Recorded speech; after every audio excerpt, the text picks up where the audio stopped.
Hey, welcome to the Fine Print, ladies and gentlemen. I'm your host, Caleb Teskey, coming at you with a 40th birthday interview today. I'm super excited for this one here. Yep, I do want to do the regular homework off the top here, guys. Had a great show with AC Moon the other day out of California. A lot of talk about environmental concerns and some of the cool things that she's been inventing out there. Had my man Yasha Khan on from MCR Labs down in Massachusetts there. And that was a super fantastic talk. If you guys haven't been following some of Yasha's work, man, he's doing some excellent data analysis down there in terms of potency inflation and different types of yeast and mold counts and water activity. And if you like to nerd out on weed science, Yasha's a great guy. And then Anthony Manitti down in New Jersey, who's got a dispensary and a pharmacy. So I thought that was a really cool conversation as well. And in case you didn't see this one, my man Lou Rinaldi, Connecticut patient advocate, who's been working for 5-6 years down there in Connecticut on some various initiatives, including this new ombudsman bill that they just passed. And then coming up, I don't know, I'm going to be slowing it down here a little bit on this show. I haven't had much time to do research and follow up on leads and stuff. So the next show is going to be June 30th with my man Evan Carlson from NEK Broadband, and we're going to talk about expanding broadband access to rural Vermont and a lot of cool things that Evan's been doing. He's been working on that for years, man. And then on Sunday, July 7th, I'm going to be appearing on a radio show down in Warren, the 5H show with Amy Page. That should be fun. She was looking for people that talk about the cannabis industry. I met her at the State House last time I was there, attending a press conference with John Rogers. So that'll be super fun. And I think that's all the homework I got. My guest today, this is going to be fun, guys. Last year on his birthday, I interviewed Darrick for, I think, like 3 hours. And I didn't know it was his birthday until we were about to roll it. So I thought this year on my birthday, I would return the favor. And also, he brought Brooke along with him. So, guys, I got the owners of Bushy Beard Cultivation. Please welcome to the show, Darrick and Brooke Granai. Guys, thanks for being here today. Thanks for having us. Hey, Caleb. Hey, so, Darrick, you've been on the show a couple times. Brooke, this is your first time. Would you mind giving us a 5-minute life story? Oh, sure. I grew up in Albany, Vermont. I lived there until I was about 18, and then I moved to Maine and then to Hawaii, and made it back here in my early 20s. I was a painter for most of my life until joining Darrick on this venture, and I love what we do. I love to create, and yeah, I'm just happy to be here. Sick. I'm going to put you guys in the big box for the rest of this. You guys are going over there. Okay. Now, I haven't written a ton of questions, but I have a general idea what I'd like to ask you about. And Darrick, I'm sorry if we leave you sitting around for a little bit of this, but Brooke, me and you had a fantastic conversation the other day, and I feel like this is important to talk about right now because of some other stuff that's come out in the news recently. But we had a great conversation about compliance, and it sounds like the way you guys have structured your business is Darrick does most of the cultivation, and you are working on most of that stuff, which I think is super important. And like I said, not the most exciting topic, but I think this is very important. And I was wondering for any other business owners out there who might be listening to this or folks that might be struggling with this, maybe you could walk us through some of the things that you do to make sure that you guys stay compliant with the state rules and regulations. Yeah, compliance is a really important part of it that I didn't anticipate, but Darrick did. When he asked me if I would join in on that end, I was like, are you sure this will, be a full-time thing? And I tell you, compliance is a full-time thing. The way that I've set it up to make sure that we are always compliant is I have taken the CCB system and basically just recreated it into our system. Whatever needs to be reported, whatever is on within their portal that I need to access, I print out and I hang on our walls. And and I have the guys fill it out as we go. Like, for example, with inventory reporting that happens every 2 weeks, I don't know about amendments or pesticides or beneficial insects. I don't know anything about that side of things. So to retain information that they give me is really challenging. So to avoid any confusion, I just print those out each week. I write the previous week's IT number. I put the date and the harvest lot number and the 2 week time frame that we're reporting in. I hang those outside each flower room, and when the guys treat the rooms with an amendment, or if they put amendments on, or they use a beneficial insect, they write it down on the sheet, and then at the end of that 2 week period, I take those sheets and I put it right into the system, and that really makes things easy. So that's so that's the cultivation, the inventory reporting side of things. Question.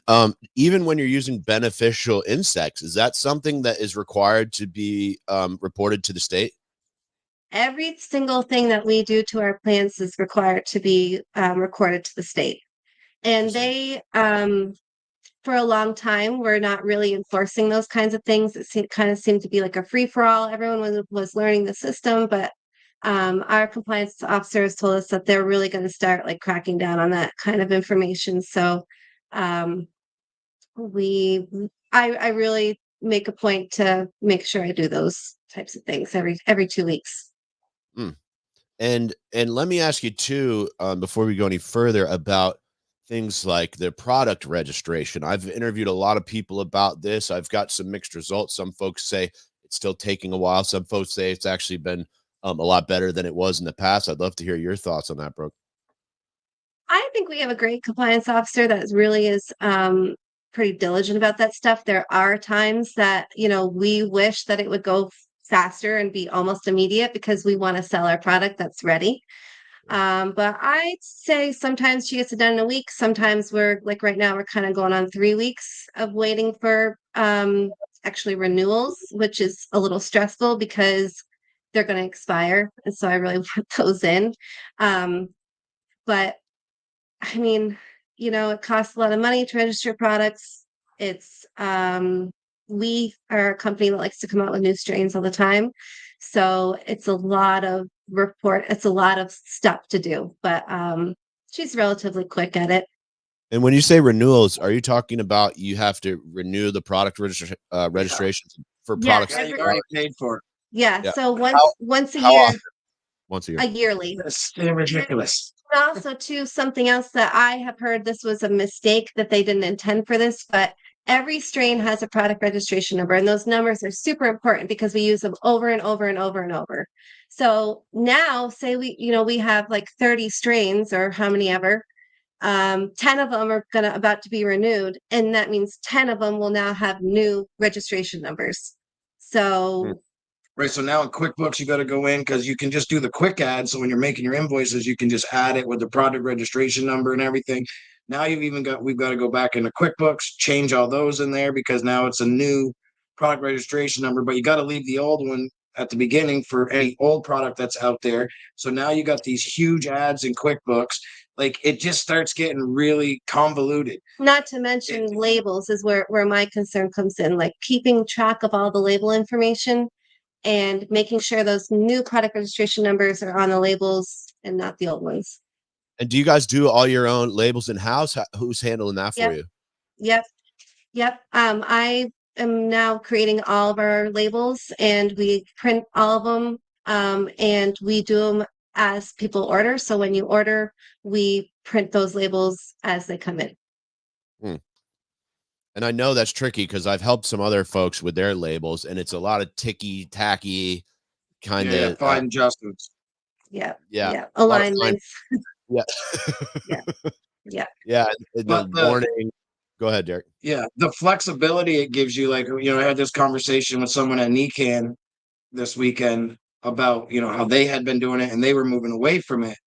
And I guess for them, it probably worked. But for us, the amount of flexibility it gives us is crucial. Like the way we fill our orders, we don't jar everything up and then label it, and store it. Like, we keep everything stored in cure bags in a environmentally controlled room, and that way it ensures freshness for as long as possible. If you put something in a jar, you're only going to get a couple months max out of it. So if it sits in our facility in a jar for a month, that's now cut into that shelf life drastically. So we like to do everything to order that week, which is definitely a little more work, but it provides a fresher product at the end point, the consumer.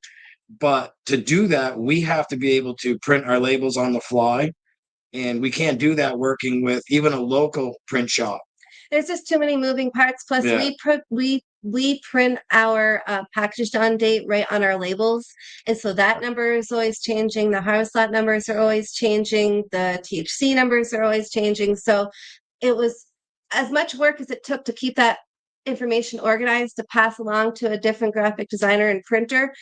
It just there's too many moments where and she did a great job, but too much room for error. Right, you pick them up and they'd be the Something's date, wrong, the harvest date would be off by a month, and now it doesn't line up with your COAs. So now you've got 5,000 labels that are completely useless. And if you're not printing them yourself, that kind of stuff don't happen. Even if the print shop eats them, which, like Brooke said, she's great and she would do that stuff. There was a mistake, she wouldn't charge us, but we just couldn't use them. And now it's like, oh, we had deliveries going out this week. Now we can't because we can't get the labels in time. And that happened to us like 2-3 times before we were finally like, all right, we're going to just make this jump. And it's, for us, it's worked, it's worked well. Is there nights where it's extremely frustrating and we're, Brooke or I are here till late? Yes, that does happen. But overall, it's, in my opinion, it's been way better. It's been a game changer. Like, to the point where we're looking to get another printer to speed things up so we can print more labels. Yeah. Well, and this is the kind of thing too, where if you make some mistakes, I mean, you guys could potentially be liable for that. Let's say the THC numbers get misprinted or something like that. That's going to fall back on you. And if you've hired a third party to do that, it seems like that could just get messy in a hurry. Yeah, like you said. Okay. Yeah, it's a lot easier to I understand how those mistakes come in now that I'm the one doing it. So like there have been times where I've printed, like after the new year, I printed like a lot of labels with the year 2023 instead of 2024. And it was like, midnight before the guys left that night because it was Darrick's night to work late. And it was my bad, but at least they were able to reprint the labels that night. And if that wasn't the case, we would have got the orders out the next day. We would have had to wait for the labels to come in. It would have been a whole thing.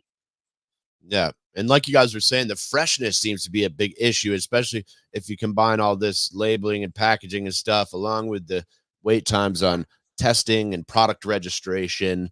It seems like, boy, you're really kind of pushing it. And not to say there's anybody doing anything wrong, but just, these things take time, and like most of the growers I know want to get that product in the jar as fresh as possible and get it to the consumer immediately. And it's, it must be a little bit frustrating to play that waiting game, It can be, but I was a legacy grower for years before, and like I cure everything. So I'm looking at, a 45 from the day we cut it to the earliest it can be ready for market is 45 days, because we do a 14-day hang. And then we move from that point to trimming, or we cure while we're waiting to trim. So we start curing everything immediately, but that gives us another 30 days of cure. So we don't wait for the cure to submit stuff for product registration and for testing. So we kind of got that window. So most of the time for us, we've got everything back in that 45-day window. But there have been a couple times where, it didn't work out, and it was more like 60 days by the time, we got everything so we could actually sell it. But because of the fact that we cure everything for at least a month, it does buy us that little bit of time. Because I'm just a firm believer that curing helps, with your smoke. It just makes it smoother, makes it taste a little better. Doesn't, rip your throat out. Don't get all that chlorophyll in there. Even if you've done a great job flushing and finishing the run, I still think it's an important part of the process, but that's individual. Some people, like you said, they want to chop it, dry it, get it in the jar as quick as possible. And I've talked to those individuals, and they're like, it cures in the jar, but it's not a true cure because you're not doing the steps. So yeah, if the guy where you're selling the product to, if they're burping your jars, then yeah, you're right. It's curing, but You can't rely on someone else to do right. that. No one who bought 5 cases is going through burping every jar every day, for the first week, and then once a day, a couple times a week after that for the next 2 weeks, and then sealing it up for that 2 week. No one's doing that. So to me, to know that's been done, we just cure everything here, and then send it. So it works for us, and we're at a good enough size to where we have a good amount Other of product. product available to work through. So it's been working. Is it a perfect system? No. The whole thing of just having to register anything that many times and pay the same fee for the same product over and over is crazy to me. Not to mention, like, anytime you get a new employee, you got to pay those fees of, getting an ID number. And I mean, the fees are just all the time. It's like, I swear, every time I go into the system, I'm paying $50 for something else. Yeah. Yep. And all that fingerprinting. I don't know if you guys, I know a lot of business owners have covered those costs for their employees. And it's $50. It's $50 for the ID card, and then it's like $35 for the fingerprints. $30 from Vermont background check. $30. So it ends up being like an extra $100-$200 per employee per year. Which the fingerprints, I shouldn't say it. It's every other year. You don't got to get them every year. It's every other year on that now. So they still fingerprint you as well. Yeah, every other year. Originally it was every year. Now it's every other year. So Do your like this coming year, Brooke and I do your will have to redo the background checks and all that. Do your Well, we have fingerprints to renew change? it. Yeah, weird. No, Yeah, I don't know that you have to redo your. I'm pretty sure it's every other year, but either way, Interesting. we've got to do a new background check every other year as well. Huh. So which I kind of get, I guess, but I think it'd be more of like if an issue arose, then it's like, hey, this came up, we need a new background check. But if nothing's happening and there's been no, I guess they're taking the stance of how are they supposed to know that you got in any type of trouble, I guess. Fair. I just, it seems like a lot of bureaucracy, but that's just my opinion. My opinion as well. Guys, I want to ask you. Go. You got something else? Yeah. No, that's just I'm on the same page with that. Yeah. So I want to ask you guys kind of a silly question that I've asked a number of kind of family businesses or husband and wife businesses, but how's it been like working together? I assume you guys spend a lot of time together, coordinating a lot of different things. What's it like in that environment? I don't know who wants to start, but go ahead. I guess it depends on who starts on what the answer is, maybe, but I think it's gone well. I really, Darrick and I are very different people just in general and in our relationships. But when it comes to, we've noticed this with parenting, when it comes to parenting, with the things that matter, we typically align. And I have found that we also, I don't ever question what he's doing with cultivation. I know nothing about that. And we both have our roles, and now that they're well defined, to me, it seems like it's going well. Do we have our moments where, we get a little pissy with each other? Yeah. But I don't know, I think that it's a good partnership. That's how I feel. I feel the same. Like I think her and I work together really well, which is, in this business or in any business is crucial. If you don't get along with your coworker, and then take it a step further, your wife, like when you leave here, it doesn't end. Like with your coworkers, when you leave, it ends. It's like it's over. Now it's like, okay, when we go home. So if we didn't work well together, that would be an issue that could literally affect our marriage and everything. Yeah. So I think we've done well with setting, our task at who does what. And, I try really hard to not micromanage, but I'm guilty of sometimes stepping over into her realm a little bit, just my nature, which once she points it out, I back off and I let her do her thing because she's very capable and does a great job for the company, and it's working well. And even at home, now that we work together so much, we talk about work, but we've still got other things that we do, and it's been a really good balance. And I feel lucky that it's worked out as well as it has, because I definitely was nervous, at the beginning. It's like, okay, but I knew I needed her, and it was, yeah, I'm thankful because I've heard of plenty of horror stories of husband and wife, brother and sister, whatever, siblings working together, and it just doesn't go well at all, and it not only affects the business, but it affects the home life. And so far we've avoided all that, and it's just been really positive. Yeah, and like I think it's brought us closer in a way. I don't know, with the amount of work that goes into this. I mean, we alternate who works late. In the beginning, we were alternating, one person worked till midnight one night, and then the next night it'd be, we just take turns with that. And if I wasn't involved in this, and it would be very challenging to understand what it takes. And so it's given us both this, I think, a respect for each other. And I think, we've heard a lot of, it just, there's two different aspects to this industry, whether people want to admit it or not. Like there's the cultivation side, but there's also the compliance and the image of your brand, your labels and stuff. Like those two things matter. And I happen to be a creative person, and he happens to be an exceptional cultivator. So I think the balance between the two has really worked out for us. And it gives us, as much as we want to say, we don't talk about it at home and we keep home life separate. I mean, that's really not true.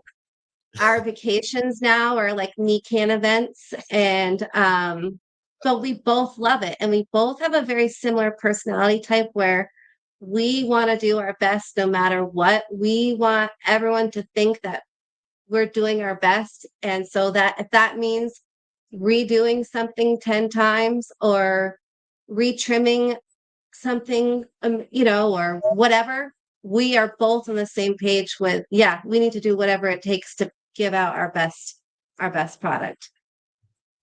And here I'm going to shamelessly slap your logo. I'm here with Darrick and Brooke Granai, Bushy Beard Cultivation, 40th birthday interview. Happy birthday. Dude, do you feel over the hill, man? You're part of the club now. Yeah, it's crazy, there. Right? Like, yeah. You turn 40 and it's like all of a sudden, like, it's weird. At 39 you didn't think it, but at 40 you're like, I'm getting old. What's his first day at 40? Like, so. It's weird. Like, it's really weird. It's like, I at first, like, not many birthdays affect you that way, but my 40th birthday, it was like a really weird day.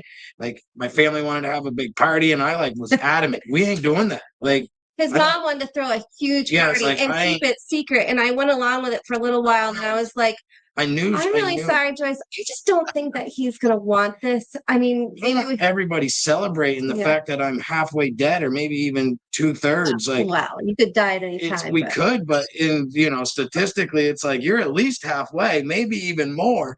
And it's like, holy shit, this ride's been quick just to get to here, and it's only getting quicker.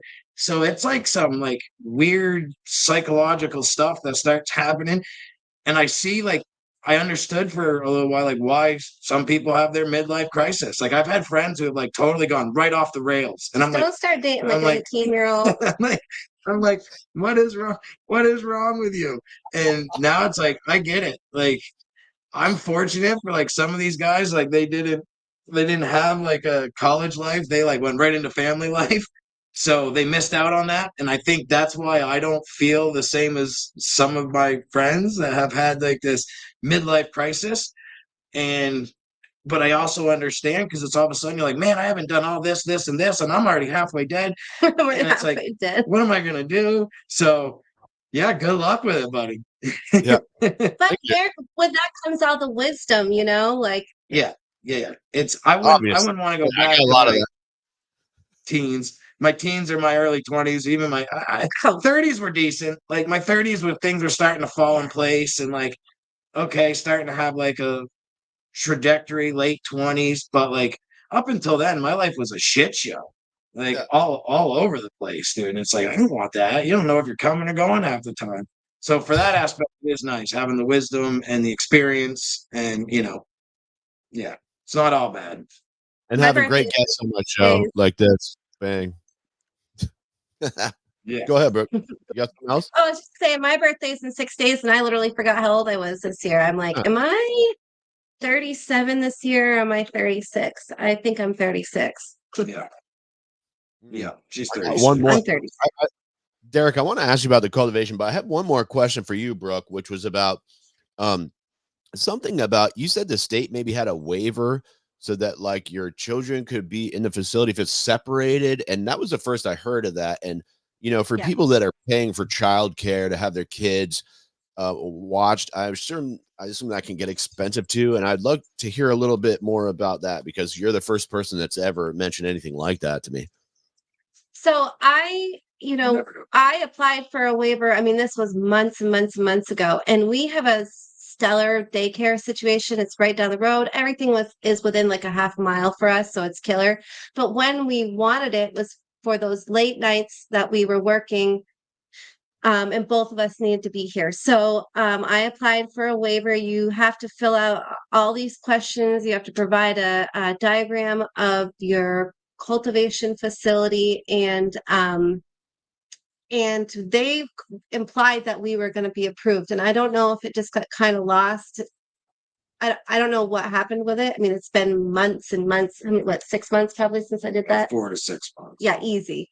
And I just haven't heard anything, but they did imply that we were going to get it. And the reason for that was because we have all of our plants are locked, are behind locked doors. So they were only going to be allowed in the break room area, because it's separate from everything.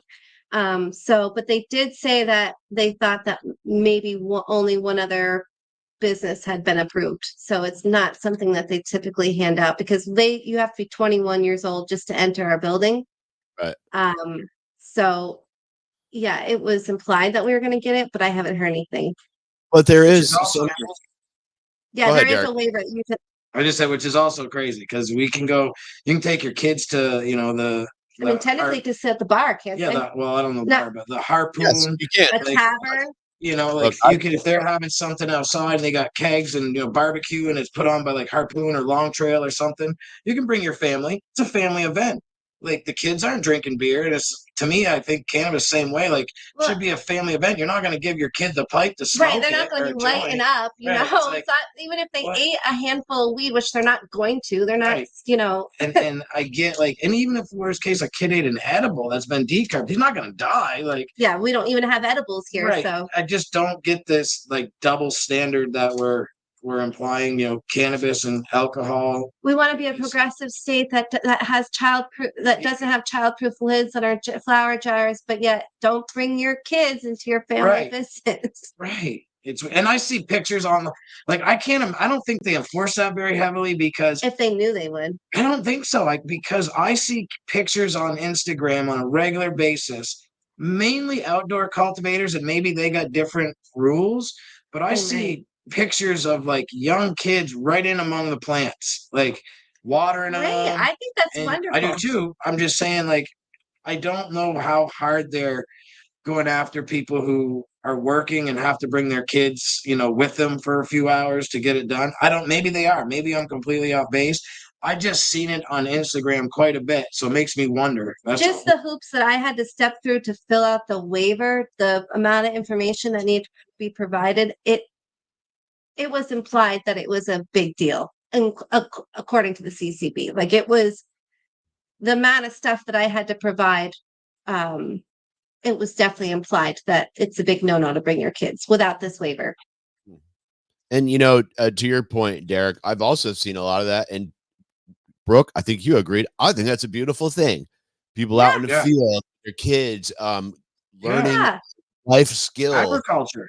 Yeah, you're learning Our agriculture. daughter wants so bad. She's Oh, she 6, wants to almost work here 7. so bad. She wants to be in here with us doing this stuff. And there are things that she could do She that can would not. water, she can leaf strip. She's good at it. She loves it. Yeah, I mean, She's just we've never had our kids in here though. not in here, no. Not in here. But in our, like when I used to have a legacy greenhouse and stuff, Tatum used to come out with us and help water and Even her in diapers. check the bugs in there and like look at the soil mycology and like all that stuff. And they enjoyed it. And it's great to teach them, like I said, life skills. Like, hey, look, this is how we cultivate. You can grow vegetables this way This too. is You the can family grow, business. like, you can grow food this way. Like, there's a lot of things that you can get from the earth if you just know a few simple things that plants need food like us, and they need a lot of the same building blocks as a human. So if you give it to the plant, and that you're going to get what you're looking for, and it rewards you. So I think it's a great skill to teach people. So many people nowadays can't do stuff, can't grow their own food, can't cook their own food. Like it's mind blowing. Yep. And this is supposed to be about, a lot of the talk was about building generational wealth and all this. It's like, well, how are you going to build generational wealth if you can't have your kids like working alongside you, and right. We can argue more about that. Not to mention my 19-year-old niece who, we would love to have come in and help us with packaging and things like that, but she's 19. So she can't come into the facility. She's old enough to consume cannabis, technically. Well, like 21, right? Like, you know what I'm saying, though? Yeah. Like, just like drinking's 21. By the time people are 18, can vote. And that's something that I've always had an issue with, even though neither one of us are big drinkers. But if you can send me off to war or my kid off to war at 18 and die, like they're old enough to be killed, but they're not old enough to smoke a joint or drink a beer. Like, there is some messed up logic. So in my opinion, you do one of two things. You either lower the drinking and cannabis consumption age to 18, or you raise the military age to 21. Because how is it fair? How can you say somebody is mature enough to eat a bullet in the face, but not mature enough to eat an edible?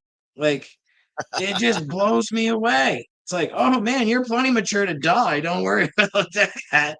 But heaven forbid, if you want to drink a beer and smoke a J, like you can't handle that. And it's like, what are we doing?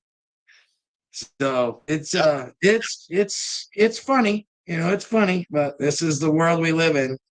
It's funny. It's also kind of maddening, but also it is. It's and it's really annoying. And I guarantee you, Caleb, if we pulled all the layers back, there's a corporation or a lobbyist somewhere there who's benefiting greatly by the way the current stuff is set up.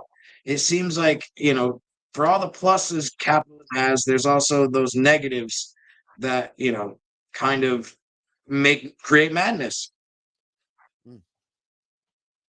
Oh my gosh, little horrible. Look at my face. That's like resting bitch face. What's going on? The video, your video froze up a little here, guys. Can you still see us now? Can you still see us? I can still see you, but the video's frozen. Okay. But I can hear you. Our end it is. You can. Yeah. The audio's fine. Hopefully it comes back. Yeah, the video should we? Yeah, that's like I look like I have such a resting. Let me try to face. open it here and see if that will. Oh my god! I just made it more awesome. I'll take a screenshot of that and I'll post it up later. How's the relationship going? Do you guys work well together? No. Oh, put this picture up. Brooke hates Darrick. Well, we'll review that. Wonder if we should refresh it. That froze up pretty good. If you got to refresh it, go ahead. I can riff for a minute. If you guys got to drop out, I got riffs I can do. However, I might. It went black on me. Oh, I hate when it does that. Yeah. Oh, there we go. Okay. No, I love it. You push this button. Push that button. No, that's not what we want. That's not the button. No, that's not. Just hit the refresh. Yeah, but now it's gone. Guys, I'm here with Darrick and Brooke Granai from Bushy Beard. We're having some connection problems. Brooke is clearly grilling Darrick right there. Oh, stop. There you go. Try present. What is that? No. Stop cam. If you can't get video back, you could just do sound. I could ask you about how the living soil's going, Darrick, because I saw someone was maybe yeah, so that was super annoying. That was super. So like I never met the people, but I did a meet the maker down at Bud Barn a couple weeks ago, and I think it was Eric or Spencer, one of them. We were talking, and he's like, "Man," he's like, "everything." He was paying. Oh shit. Well, we lost Brooke and Darrick there. Hopefully they come back, guys. I was really enjoying this conversation, and here we go. What do we got? We got you. Sorry about that. All right, we go. Okay, we got video back. We got audio back. All right, guys. Yep, cool. Go ahead, Darrick. Whatever. If Rose we're just gonna roll with sound. So the gentleman at Bud Barn was just said, I do have a question. He said about your soil and whatnot, and he's like, reason I ask is because we had this company in here from Colorado asking about if we could recommend any living soil companies for them to reach out to and talk with. And he's like, so I mentioned you and two others. And the guy said, oh, yeah, Bushy Beard, we've heard of them. And we looked it up. They're not living soil. They're just growing in Coast of Maine soil. Yeah, calling it living soil. And I was like, what? What do you like? It really kind of took me back because I'm like thinking to myself, what are they? And I wish I could have talked to them because I would have loved to hear their answer as to why they made that statement and what they think I'm not doing that's living soil, because I am running a living soil. Like, yeah, Coast of Maine soil is our base soil. Like I used the Bar Harbor and the Stonington blends. And then I use the Coast of Maine compost, because compost and living soil is like a really important component, in my opinion. But I use the old school like lasagna tech, where you start right at the base and you lay a carbon source. And because I was bringing everything indoors, I didn't go and bring outdoor tree branches. But what I used was old cannabis stock, which will also work in a very similar manner. But it's not as good as tree branches and stuff, but that also takes a lot longer to break down. So anyway, I went and got layered a bunch of those on the very bottom, like you do for your carbon source and whatnot, and then I covered that up with soil and compost and an amendment pack that I make that includes stuff like, I'm going to leave something out, but like it has like kelp, some different types of guano, maybe seabird, sometimes bat, but usually seabird, some different trace minerals. I started using this calcium wollastonite, which I really like because it's like a calcium silica. So you kind of get the benefits of silica and calcium, which is nice. Use like green sand, some neem cake meal, and a handful of others, which is stuff that I've always used, gypsum, stuff of that nature, that I've always used in the past. And then I use it in like what I call like a lasagna tech, where I put down my soil layer, then I layer the amendments on top, then I do a little mulch layer, then I do another soil layer, another amendment layer, another mulch layer. And you just do that several times and you create like a sheet of lasagna. So now I've got my organic matter, my carbon sources, I've got all that in my soil. Then I add the worms, which we use red wigglers on top, and then we use a European nightcrawler on the bottom, because red wigglers will only go down 6-8 inches. Our beds are not quite 18 yet, but they're like 14. And the nightcrawlers will go to the bottom layer and they will break down those humic layers. And now you're getting, the fertilizer from the vermicompost from your worms, and they're also helping break down your top layer of anything that falls, because we don't do the chop and drop like before in Legacy. Anything that came off the plant went right to the top of the bed, broke down there, and then eventually made its way back into the soil. Well, because of testing and molds and all that, I don't do that anymore. So maybe that's where these people came up with it, because maybe I posted a picture at one time when the cover crop hadn't come in yet and it just looked like soil.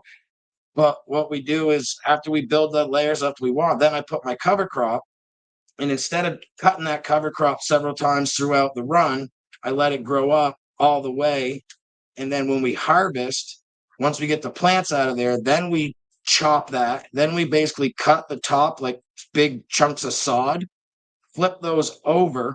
So now it's fresh soil on top and that organic layer on the underneath. Then we take our amendment pack, put it after we take a soil test, take that out, and then put the amendments that we're missing, whatever they're telling us we need to add back, which most of the time, from most of the tests I'm seeing, we have to add back nitrogen most of the time. Like a lot of the other stuff is in the proper ranges from just our practices of our top, our cover crops and leaving and our worms, which those two things, and then our teas, we do 3 compost teas throughout, compost casting tea throughout. So between those things, it keeps the soil is really well balanced. Like I said, 90% of the time it's just nitrogen, a long acting form of nitrogen in the form of like feather meal, and then a short acting nitrogen in the form of like blood meal or something along that lines. So we do that, and then once we flip that top layer, we just recover it again with compost after we amend it, water it in, and then replant a cover crop and just keep repeating that process. So there's tons of if you flip that over, like you dip your hand in, there's tons of worms. There's a ton of, soil mites. We add our nematodes to our soil as well to help break down and eat any gnat larvae or thrip larvae that may enter there. And just repeat that process over and over and over. And it works great. And I can't think of anything that could be done differently for them individuals to say that it's not living soil. Like I can't wrap my head around it. So I really if I'm doing something wrong, I'm the first to learn from it and admit, oh man, I didn't realize that. I'm sorry. But in my opinion, this is a true living soil. Like we focus on building the soil biology. Like we feed our soil, not so much the plants. And that's how I've done it for like the last 5-6 years. So when they made that comment, that's why I made that post, because it's like, what are you talking about? Like we do everything you're supposed to, and our soil is truly alive. So it was, but then I realized instead of getting upset, I realized that people just didn't know, like I had never made a post or an educational thing saying, hey, this is what we do with our soil. So now every couple times a month, I'm going to try to make posts that relate to our soil or how we handle things, just so people know that we are doing living soil. Word up. And just for anyone that's watching, I'm here with Darrick and Brooke Granai, Bushy Beard Cultivation. Sorry the video froze up, but I'm not stopping this. The audio's working fine. And I only have a couple more questions for you. So I want to thank you guys for sticking this out, even though the video's frozen up. Oh, it's no problem. Yeah, it's fine. Yeah. So, Darrick, maybe tell us about some of the different strains you got going. I smelled that blueberry muffin at Nikan, and I've been waiting for that. Be out. Yeah, so that'll be out soon. Yeah, we've got some more of that's coming down right off. We've been doing a lot of like small pheno hunts. I realized real quick that we can't do big ones. Like I popped way too many seeds thinking I was going to be able to hunt through like 5 or 6 strains at a time. And I should have known, that wasn't going to happen. So we've cut it back to like 1 or 2 at a time. So we're constantly looking for new stuff, hunting through stuff. Like right now we're hunting through 2 strains. One's called Candy Flip and one's called Petrol 592. I don't think the Candy Flip is going to make the final cut. Maybe I guess after we run some more tests this round. It just doesn't unfortunately test high enough, which is a bummer because it's a sour diesel cross. It looks amazing. It's just the first round of test, the highest test we had was like 20%, lowest was like 13. I've already got it sold though. So, people want it. So it's new, so you can sell it once or twice. But the petrol, that's more promising. Everything in there was 20 to 25. And there's a couple that I think we could increase that. That have the jar peel, have the smell, have the taste. So They grow well. So those are, something that maybe we are going to have a keeper of this Petrol 592, which would be nice. It's something different. And then we have some of our regulars that seem to be strains that people keep ordering over and over, like our peanut butter breath, our Forlato, Larry Cake, and Apple Fritter. Those four, they don't sell a ton, but they sell consistently. Like we have a good amount of retailers who they'll buy more of everything else, but they always will make sure they've got one case of that. They're like, okay, we'll get 10 cases, but we'll get one case of the Forlato or the Fresh. So we have a few of those. But other than that, we try to rotate through, run a strain 2, maybe 3 times and then move away from it for a couple months and then go back to it. So we're realizing that people, they'll buy it 2-3 times, but then after that, even no matter how good it is, they want to try something else. Yeah, when I'm making sales, like reaching out to people and stuff, I found if there's a new strain on that menu, they're probably going to scoop it up. Like people, and it's funny too, we'll have retailers be like, when are you guys coming out with something new? And it's like, we've got like 30 strains. I don't know how many we have on the menu right now, but we have a significant amount. And, it takes a lot to come out with a new strain. It's a lot of processes to go through. So, but we like to do it too, because it just found people like to have new stuff. Keeps it exciting. Yeah. And let me ask you guys, as you said, Darrick, some of them didn't test as high. Do you guys have any thoughts? Like a lot of the scientists I've been talking to and a lot of the research I've been doing says like, maybe THC potency is a little bit of an overrated metric for how good your flower is.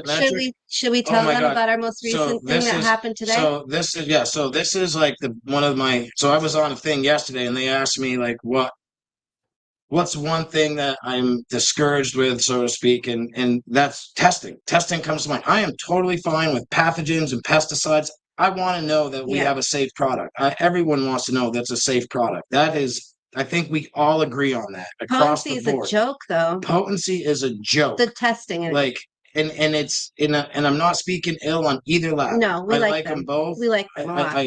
We do business with Onward. They treat us so well. Like I can't say enough good things about them.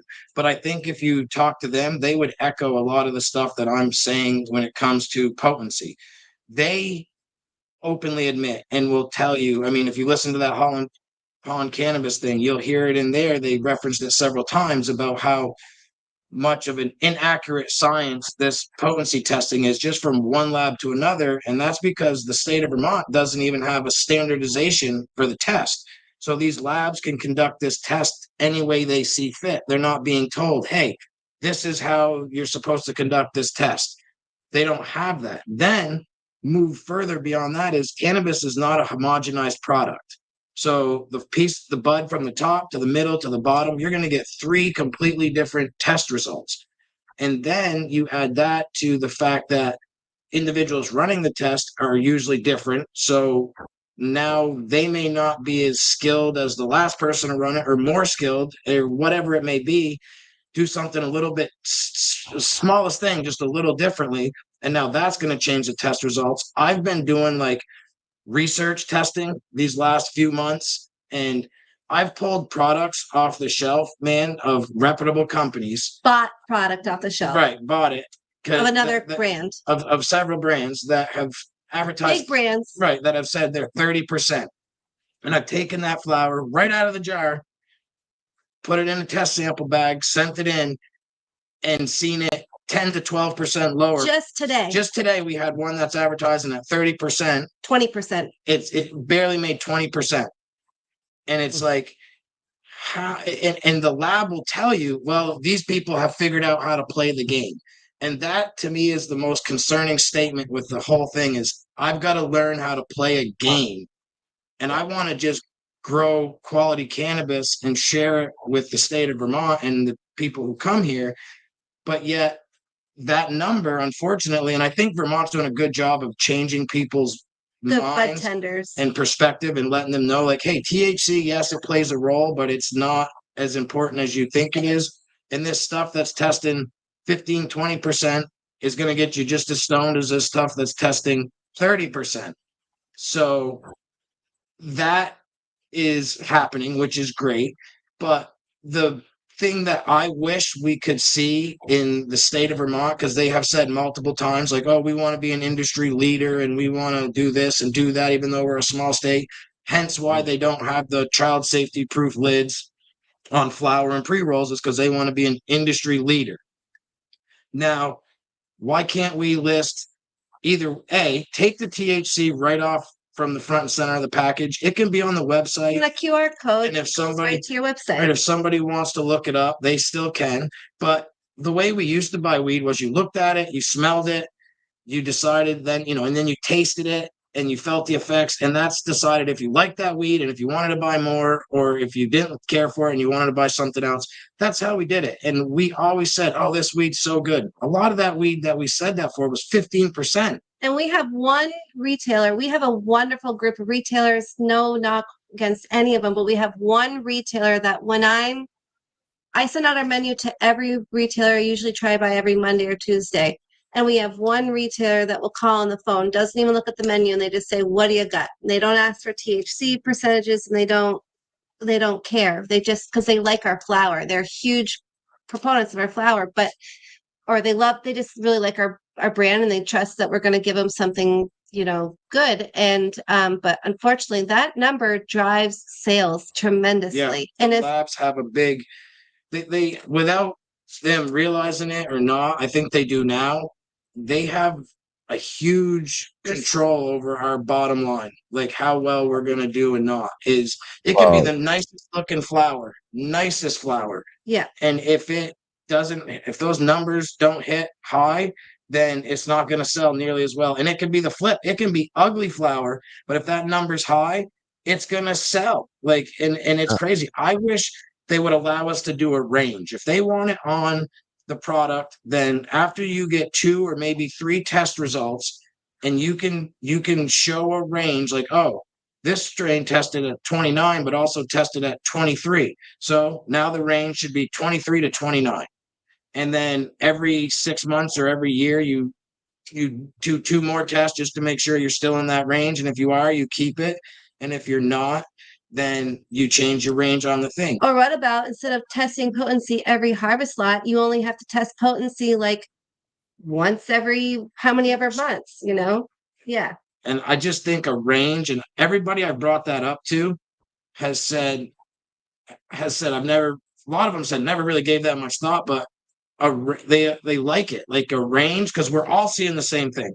You ask any cultivator, we're all seeing. You're right, Darrick. You're right, Darrick, because it's not like a homogenized product. Like a bud up here might be different than a bud down here, and so, I like that idea of a range. I think that's a good idea personally, and based on even you could send the same flower to 2 different labs, and you might get slightly different results. So, you will, Caleb. You're not going to get slightly different results. I have literally, this. I've done, like I said, this is the bane of my existence right now. I have literally taken a sample, like 5 grams in the exact same plant, as close to each other as I can, split the buds in half. If you follow what I'm saying, like, okay, 5 grams. So I broke the buds in half. So I got the jars are essentially the same. Took 1 jar, took it to testing, waited a week, kept that other jar in a fridge at like 46 degrees or 50 degrees, something like 50 degrees. Kept it there for a week, got the test results back for that other one, brought the same test results, same jar, same flower, everything, brought it to the lab, 3% lower. Same exact stuff. Doesn't even make any sense. Like, it's literally the same. How is that possible? I'm going to slap a comment up here. This is from Luke Williams here. Omerta Genetics agreed. I spoke with a lot of growers and dispensaries whose only goal was high number. The masses don't understand that to get a high number pushes out other cannabinoids that add to the experience. Thanks for watching too, Luke. Appreciate you, man. Pushes them out, and it shortchanges the consumer. Right. And I think that magic number seems for us to be 25. Like if we get a test result that's 25% or higher, it seems like that seems to be the magic number, and that's a really pretty high test. Like, that's a good score. So, It's challenging. Well, and you look at like California and what they just went through with all these people. Like I'd been through multiple conversations online with people from California and them saying, "Oh yeah, my stuff's testing 35 and 40% and blah blah blah." And it's like I'm growing the same genetic. It looks every bit as good, and I'm getting 20, 22, 25, 20 to 25 in that range. Could never get more than 25 on this particular genetic, and then all of a sudden you see California does a standardization of their testing. Everything comes down 10 to 12% overnight. Boom. Oh, no more 40s. Now they're not even breaking 30 that often. Their test numbers are more in line with us here in Vermont, which is good. And that makes me, leads me to my next point is I think they do the best job they can here in Vermont on the labs. And I think they truly are trying because from a labs perspective, they don't want to give us a low number either. Right. Especially as more labs come online. Now they know when they give you a low number, you're going to be looking to get that number up, whether that means going to another lab or whatever, but you're not happy with it. So that affects their business too. So it stresses them out as well. And I think they would also feel better and support a range listed. You look at the seed companies, I don't think I've ever seen a seed company that says, "Oh, this is 25% THC." It's always a range. "Oh, this is 23 to 30%." They always list a range. So why are we not doing the same thing for the flower? I just think we should, and it's doing a disservice to the consumer because if they're only number hunting, they're missing out on so many good strains that they literally are missing like a ton of really nice stuff. Most old school stuff isn't above 15, 20%. There's a few out there, but most of them are in that range, and we love them because of all the other cannabinoids and the terpenes in there. We love the effects. I really wish we could move to a direction that helps us all. Like I don't know who.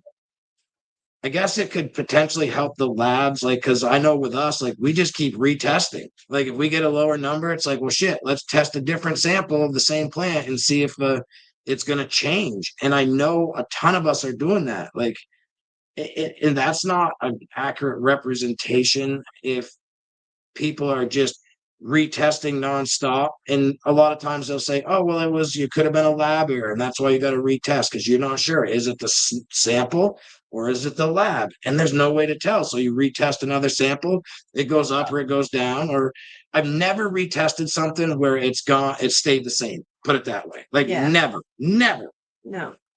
Hey guys, I'm gonna keep this kind of short. I have like one more question for you, and I do gotta get out of here. I gotta pee wicked bad, and I do. Luke, here's Luke. We're in a race to the bottom by going for the top, and again, Luke. Yo, thanks for watching. Luke. Luke's always been very supportive of the show. I do want to give a little shout out here before we get out of here, and one more time, like I'm here with Darrick and Brooke Granai from Bushy Beard Cultivation. Sorry the video froze up, guys, but I wasn't gonna let that fuck up my birthday show.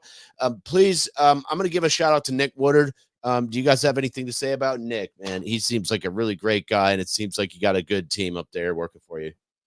Yeah. He's a great team member for sure. We've got a lot of great team members. Yeah, They've got a whole crew upstairs killing it right now. Like we had some bumps in the road with a couple team members, that just were really negative.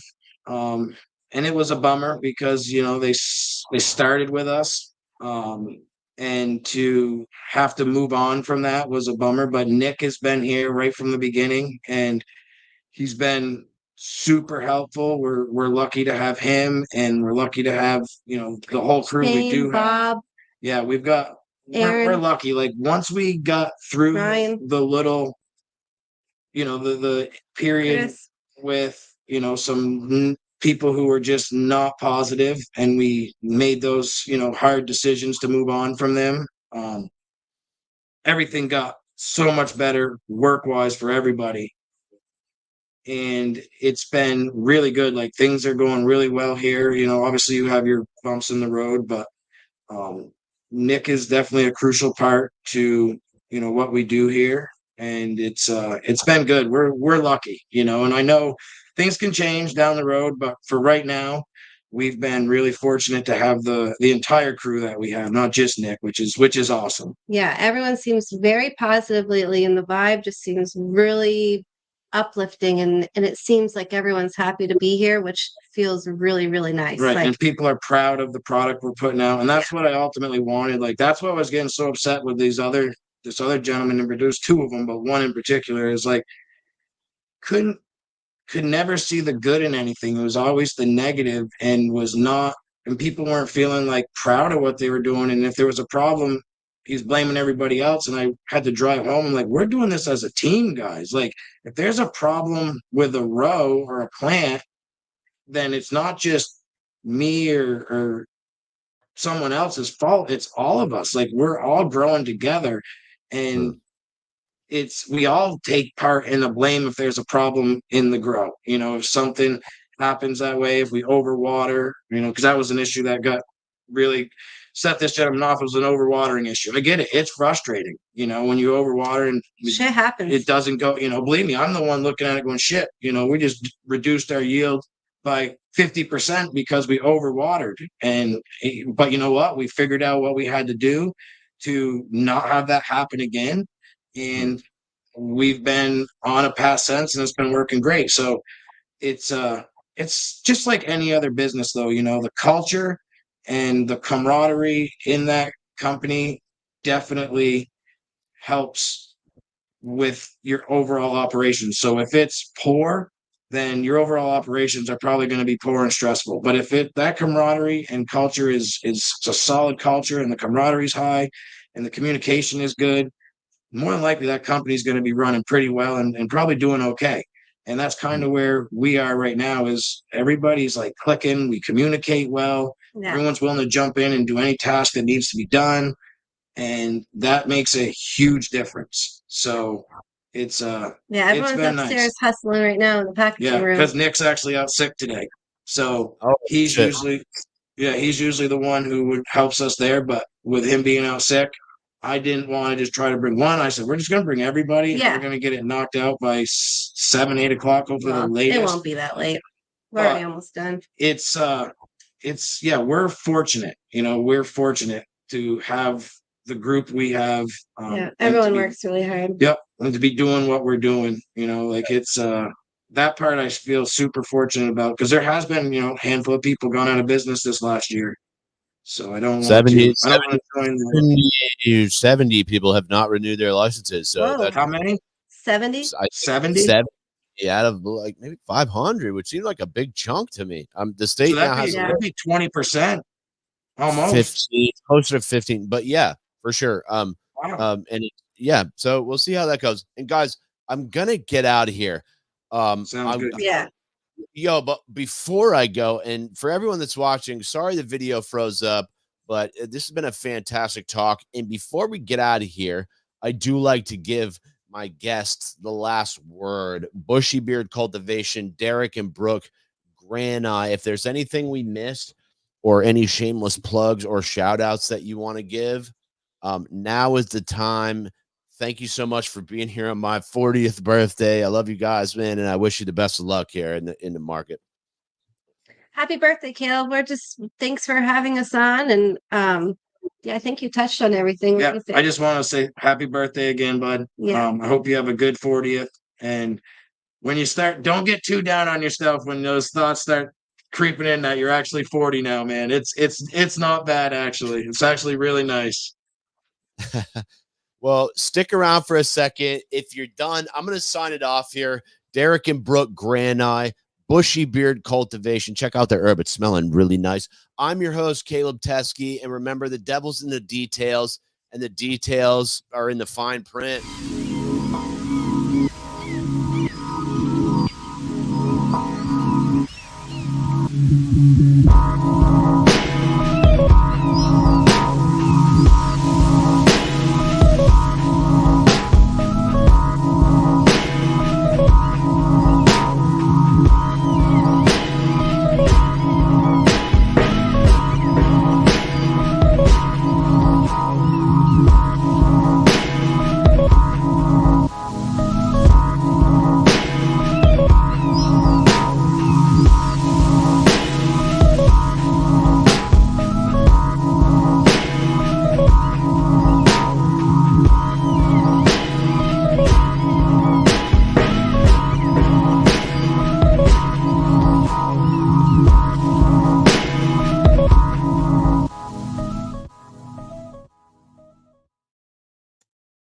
Whoa. Who Do made your intro and exit video?